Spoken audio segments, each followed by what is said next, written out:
welcome to Student Voice. I'm Andrew Cavett. The Media Technology program is constantly growing here at Chattanooga State, and to talk about it more, we have three faculty members join us: Phil Lucky, Dr. Chris Willis, and Dr. Lawrence Miller. First off, welcome join us. Thank you for joining us today. Yeah. First off, Mr. Lucky, you have a program called Community TV. Can you tell us about that? Oh, sure. Basically, the idea is to combine community and television into community TV, because I like just kind of smushing two words together. It gives you a good chance to invent a word.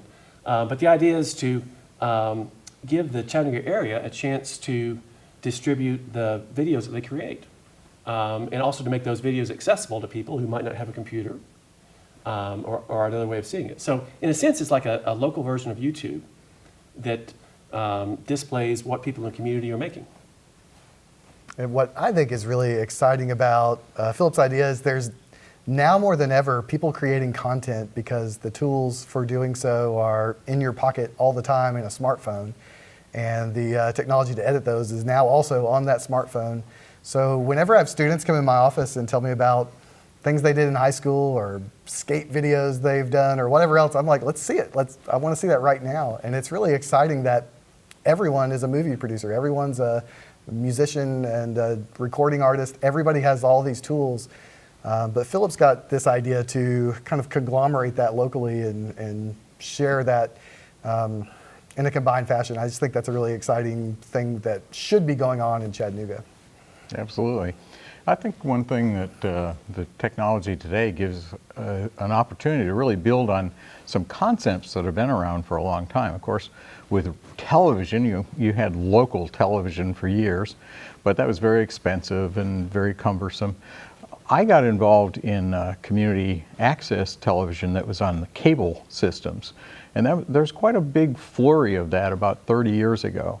And it sort of died out a little bit, but I think cable's still a very important player in this, and I think the concept like Philip is talking about really can incorporate some of that history and some of the tradition of being community-generated programming, but also, as Dr. Willis says, we've got all the cool stuff that we can do it with, and everybody can be a content creator, so that makes it a different game. Are you worried about some of the new technology is going to surpass the old technology, such as cell phones, actually feature films made on iPhones? Is that going to happen, and is it legitimate? Well, I think it's that's only going to add to it. For example, ideally, this community TV, local community-generated video distribution idea would be simulcast on cable television, the public access channel, on the internet, like a webcast. Also available, ideally, on one of the digital over-the-air frequencies. So that way, you could see it using a wide variety of different device form factors. And so, but ideally, so it's modularized in terms of its distribution. So if the next new thing comes up, the something or whatever, that people might use as well, then ideally then you just translate that to that device as well. But the idea is community-generated videos that are then distributed in whichever ways that people find useful to reach them. I think what's interesting about your question is, will the old technology surpass the new? Well, certainly. Like, we're not using the same. We don't even use film to shoot film on anymore. It's typically all digital. And you asked about, will these devices surpass them? There was a film called Tangerine that I believe won Sundance this last year, shot on an iPhone 5. Right. So that's a really amazing phenomenon that you can tell an interesting story with whatever technology is available to you. And that's what we try to do in our program. We teach some fundamentals of mass communication, but I really try to make sure everything we're talking about in our classes is basics of storytelling and that you can get ideas across in whatever medium that you have access to. One thing that we know is that when a new technology comes along, typically it will emulate the previous technology. So when television came out, the first television programs either emulated films because they were literally showing films on television, or they emulated radio.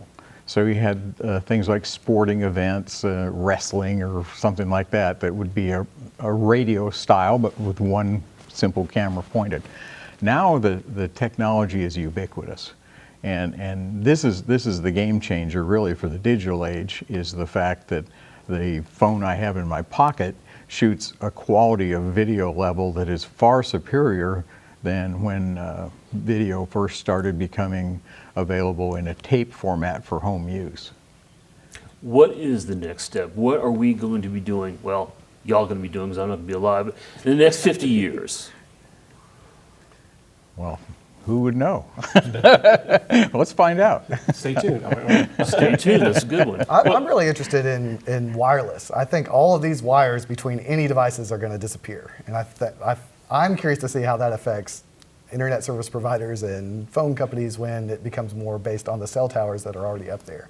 So I think that's something to monitor. I think that'll be a big thing. And I can see too that, especially given the current trend of localizing social media. For example, you can have Facebook, and you can keep in touch with your friends. Like I can keep in touch with my friends in California and family in Kansas, and also see what's going on with my friends here locally.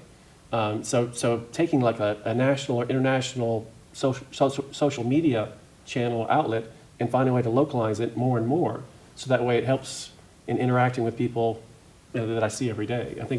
I can see that as a trend for the future. It'll be interesting to see 50 years from now, for those of you watching in 2065. Hey, everybody. See how much it's like the granularity, how much smaller pieces it's gotten, so that people can interact in a community setting in a very local sense. So collaboration, someone in Tennessee can make a film with someone in Berlin. Yeah, absolutely. Which is happening now in a lot of ways, but Right. I could see even spread through to even more common day-to-day tasks and things. Yeah. I think we also need to look at this from the, kind of the perspective of the viewer as well. And, like I was telling my mass communication class the other night, there's a lot of stuff out there that you don't want to watch. So part of what a community television operation could help do is to kind of develop our own sense of literacy in this area. It's probably an overused word, literacy, but if we know to be selective about stuff, and we know where to look for stuff, and if we know some kind of criteria for judging a quality level, all of these can help us out, because there's just way too many cat videos, out there, but Or not enough. or not enough, yes. depending I on like where you're cat at. videos. You like cat videos? A few of them. Yeah. And of course, I think in the future landscape, as well as the current landscape, I think there's certainly room for both, especially when you think about like more top-down programming, where it's professionally produced, well-crafted entertainment or news or documentaries, as well as bottom-up community-generated videos. I contend that there's plenty of space for and plenty of interest from both approaches. Definitely. And the thing is that who controls media is a fundamental question. And you go into the video side, the television side, for decades we had essentially 3 networks controlling all of the content, and their advertisers had something to say about that as well. And cable was one of the first things that really broke through that, because instead of having just the 3 channels, you might have had 25 or 30 channels when it first started getting around there. Now we literally have hundreds, But that's multiplied times factors that we can't even think about when we get into the social media side, and things like Periscope and Meerkat, which allow your common phone to become literally a broadcast source that can go out to as many people as want to subscribe to that.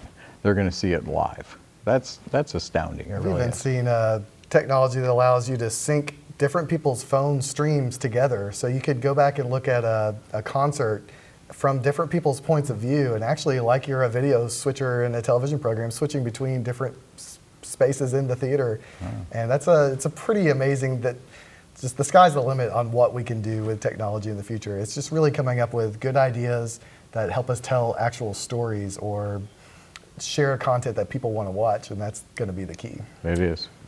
Media technology sounds like a great program to be part of. Well, thank you, gentlemen. For Chattanooga State Media, this has been Andrew Cavett for the Student Voice. Until next time.